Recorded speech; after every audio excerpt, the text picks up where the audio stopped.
Pernah kepikiran nggak sih gimana caranya pesawat super besar itu bisa terbang dengan efisien? Atau gimana rompi anti peluru bisa nahan tembakan? Nah, jawabannya tuh seringkali sama, material komposit. Mereka ini pahlawan super yang tersembunyi di dunia rekayasa. Ada di mana-mana loh. Hari ini kita bakal bongkar rahasia di balik kekuatan mereka. Yuk, kita mulai. Oke, ini mungkin kedengarannya kayak tebak-tebakan ya. Tapi ini pertanyaan serius loh. Apa coba yang bisa menghubungkan pesawat super canggih sama salah satu bahan bangunan paling tua di peradaban manusia? Jawabannya ada di sebuah prinsip rekayasa yang brilian banget. Dan inilah dia jawabannya. Keduanya itu material komposit. Dulu, batu bata kuno pakai jerami buat nguatin tanah liat. Sekarang, pesawat modern pakai serat karbon buat nguatin polimer. Konsepnya persis sama. Dua material yang beda digabungin buat menciptakan sesuatu yang kemampuannya jauh melampaui masing-masing bahannya kalau berdiri sendiri. Jadi, gimana sih cara kerjanya? Yuk kita bedah ide dasarnya.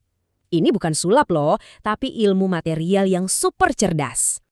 Anda pasti sering lihat ini di lokasi konstruksi kan? Beton itu memang kuat banget kalau ditekan, tapi gampang retak kalau ditarik. Nah, sebaliknya, batang baja atau besi beton itu justru jagoannya kalau ditarik. Pas digabungin, kelemahan si beton ditutup sama kekuatannya si baja.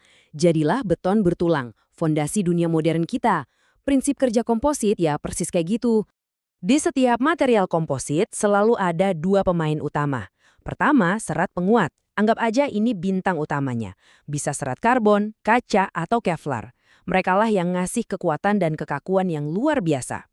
Terus ada matriks. Biasanya sejenis plastik atau resin. Nah, mereka ini kru pendukung yang super penting. Matriks ini tugasnya nyatuin semua serat, ngelindungin dari kerusakan, dan yang paling penting, nyebarin beban secara merata ke semua serat. Dan kalau kita zoom in pakai mikroskop kayak yang ada di gambar ini, konsepnya jadi jelas banget.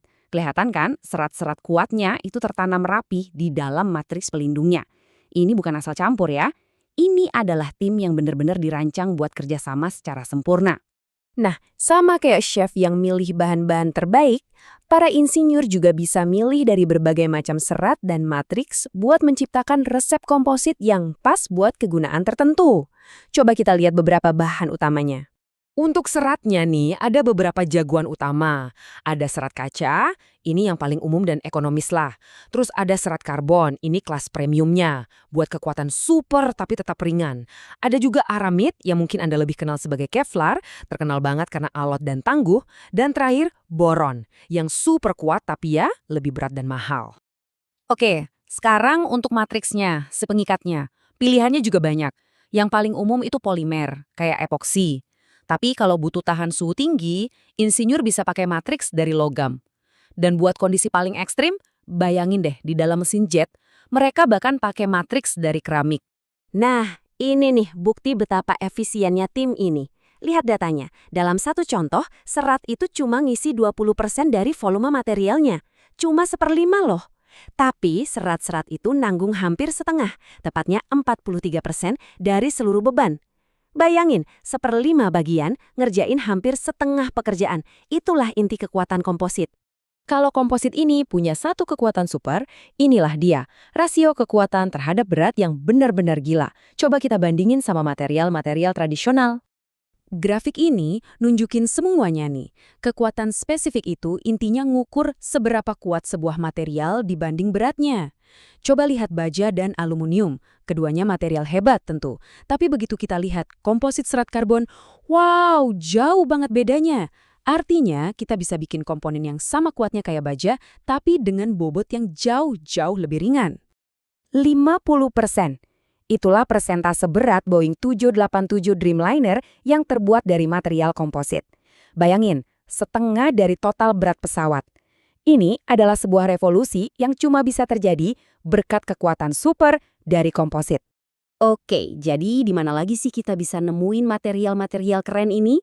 Yuk kita lihat beberapa contoh di dunia nyata yang nunjukin betapa serbagunanya komposit.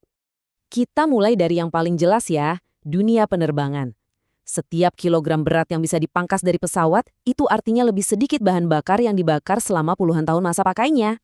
Dengan bikin badan dan sayap pesawat dari komposit, penerbangan jadi jauh lebih efisien dan ramah lingkungan. Di dunia otomotif, mobil yang lebih enteng itu artinya akselerasi lebih mantap dan handling lebih lincah. Contohnya komponen spesifik kayak kaliper rem ini, yang dibuat dari komposit matriks aluminium, beratnya cuma setengah dari versi besi cor biasa. Itu peningkatan performa yang signifikan. Komposit itu juga bisa jadi penyelamat nyawa loh. Serat aramid, kayak Kevlar, ditenun berlapis-lapis buat jadi rompi anti peluru. Kemampuan material ini buat menyerap dan menyebarkan energi proyektil, itulah yang jadi alasan begitu banyak nyawa terselamatkan. Dan pastinya, dunia olahraga.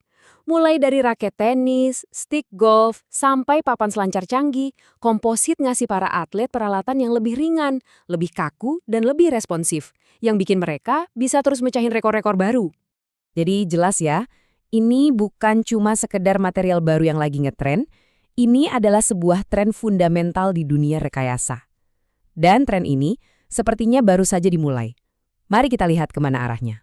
Garis waktu ini nunjukin betapa cepatnya perubahan ini terjadi di dunia penerbangan.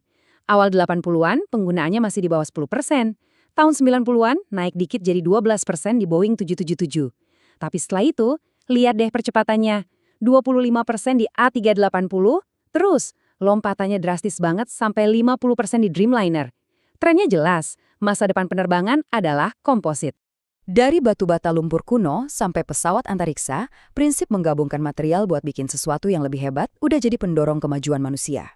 Ini bikin kita jadi bertanya-tanya, seiring kita terus berinovasi, tantangan besar apa lagi mulai dari energi terbarukan sampai penjelajahan luar angkasa yang bakal kita taklukkan berikutnya dengan bantuan tim super rekayasa ini.